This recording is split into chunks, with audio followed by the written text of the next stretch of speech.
Hello everybody! Today I want to show you how to 3D print the frame assembly for the Wingman clamp.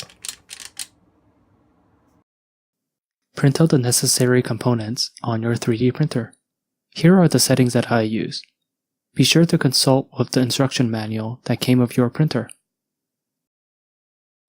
And when you're done, you should have something that looks like this. Next, clean off all the support material. I find that a flathead screwdriver and a pair of needle nose pliers work quite well.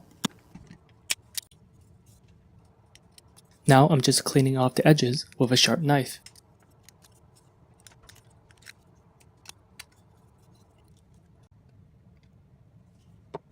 I added 2 drops of CA glue to secure the lead screw nut. I measured my cut line for the connecting rod, followed by cutting it to length using a hacksaw. Last of all, I cleaned off the edges using my sander. These connecting rods are quite affordable. I got them in 6-foot lengths from my hardware store for less than 50 cents per foot. With 1 drop of CA glue, I attached the connecting rod.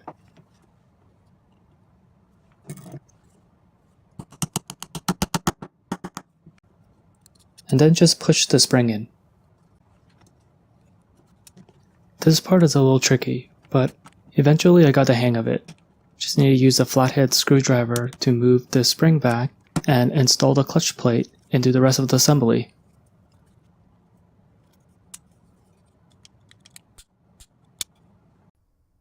And when you're done, you should have an assembly like this that slides effortlessly over the square tube.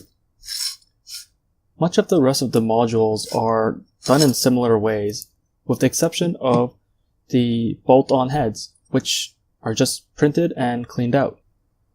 As you can tell, 3D printed Wingman clamps are easy peasy. Perhaps the most easy configuration of these clamps. Comment, like, share, and subscribe. All proceeds goes towards Project Maverick.